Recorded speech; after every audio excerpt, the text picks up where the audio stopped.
Bonjour, bonsoir, bienvenue sur la chaîne de l'immigration et de l'entrepreneuriat.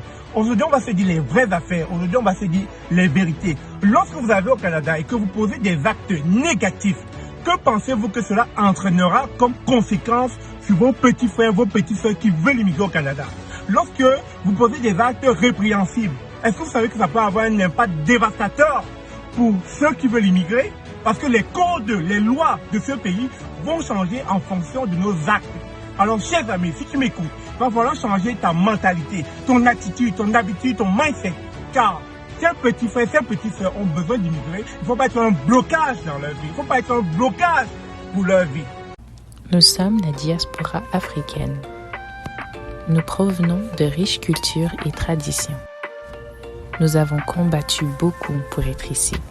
Tout cela pour fournir de meilleures opportunités à nos enfants, pour supporter nos familles qui sont restées, ou juste pour notre propre bénéfice. Ce voyage que nous partageons a été dur pour beaucoup d'entre nous, surtout financièrement. Nous sommes conscients que notre diaspora fait face à d'uniques défis économiques et qu'il y a des ressources limitées pour nous aider pendant notre cheminement financier. C'est pourquoi nous avons créé Dozy. C'est une compagnie qui offre des services financiers personnalisés pour la diaspora. Nous supportons les finances de chaque individu, famille et compagnie de la diaspora, avec des services qui vous permettent d'épargner et de grandir financièrement.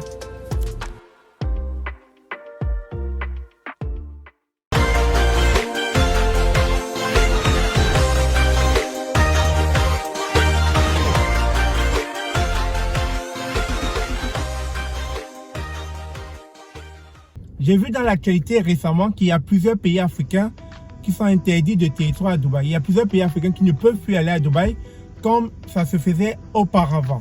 On parle du Sénégal, du Nigeria, du Cameroun, de la Côte d'Ivoire. Il y a plusieurs. Je n'ai pas toute la liste en tête. Alors, les amis, on va se dire la vérité. Pourquoi très souvent nous sommes à blâmer? Pourquoi très souvent nous sommes indexés du doigt? Il va déjà falloir qu'on se rejette la propre responsabilité de ce qui nous arrive.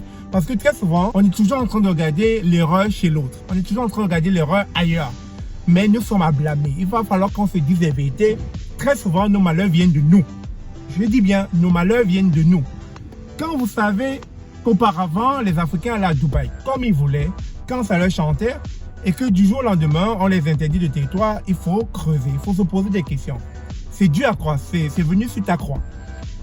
Et le parallèle que je vais faire avec Dubaï, c'est le même parallèle que je vais faire avec le Canada. Vous savez, quand on arrive ici, beaucoup de Noirs sont arrivés au Canada très longtemps. Les Haïtiens d'abord, à cause du tremblement de terre qu'il y avait dans leur pays.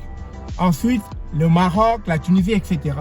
Mais lorsque les Africains arrivent, que ce soit les Noirs ou bien l'Afrique blanche, c'est-à-dire l'Afrique du Nord, lorsque vous posez des actes négatifs dans le pays hôte, dans le pays d'accueil, dans le pays où vous allez devenir résident permanent, où vous allez vivre, dites-moi, comment est-ce que vous pensez que les autres seront traités? Comment est-ce que vous pensez que la prochaine vague, la prochaine génération qui viendra sera traitée? Lorsque vous avez dans un pays, vous volez. Lorsque vous avez dans un pays, vous êtes malhonnête. Lorsque vous avez dans un pays, vous êtes des corrompus. Lorsque vous avez dans un pays, vous voulez dicter votre façon de faire. Lorsque vous avez dans un pays, vous ne respectez pas le code de ce pays-là. Vous vous attendez à quoi? C'est à croire que vous nous mettez les bâtons dans les roues. Et je l'ai souvent dit sur cette chaîne, les amis, travaillons sur notre mindset, travaillons sur notre moralité, travaillons sur notre perception, la façon dont on va être perçu par les autres. Et lorsque nous arrivons ici, au Canada, très souvent, on va être attitré de, je dirais, des préjugés comme quoi le noir est paresseux, le noir est lent, le noir ne fait pas d'efforts, le noir ne donne pas envie de travailler avec. Et ça, c'est dû à quoi? C'est probablement dû au fait que ceux qui sont arrivés avant nous ont montré cette défaillance-là. Ceux qui sont arrivés avant nous ont montré leurs limites. Et lorsqu'on est face justement à votre faiblesse, lorsque vous montrez votre faiblesse aux yeux du monde, qu'est-ce que vous voulez? On va traiter la prochaine vague, ceux qui viendront, de la même manière. Si vous aviez les aînés ou ceux qui sont arrivés avant nous, si vous aviez déconstruit ces préjugés très connus de le noir est ci, le noir est ça, on serait respecté. Donc, je pense que le gros problème, c'est d'abord nous. C'est la façon dont nous voulons que les autres nous perçoivent. Il va falloir déjà changer ça. Cette mentalité de tout le temps vouloir attirer les plaintes excessives, les pleurnichements ou encore on est victime de ci, de ça, etc. Il va falloir qu'on arrive à nous démarquer. Et se démarquer, c'est quoi? C'est faire les choses de la bonne des manières, faire les choses de manière exemplaire pour que ton petit frère, pour que ton fils, pour que les autres qui viendront après toi puissent bénéficier du long travail que tu auras mené afin de pouvoir rehausser l'image du noir à l'étranger. Parce que c'est ce qui se passe très souvent. Vous avez vu à Dubaï, on parle de vol. On dit que les noirs volent tellement là-bas. C'est la raison pour laquelle ils sont interdits d'entrer à Dubaï.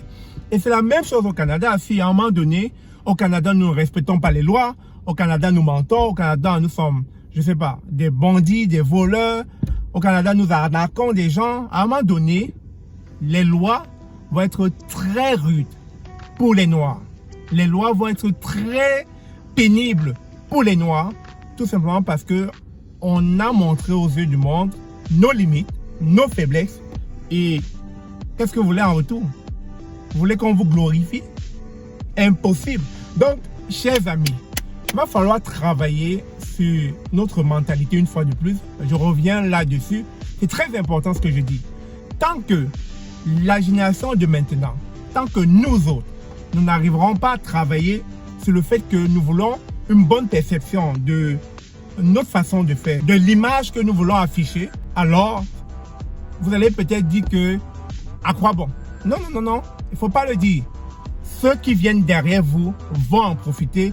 Ceux qui viennent derrière vous ne seront plus perçus de la même façon parce qu'on aura déconstruit, on aura travaillé notre image.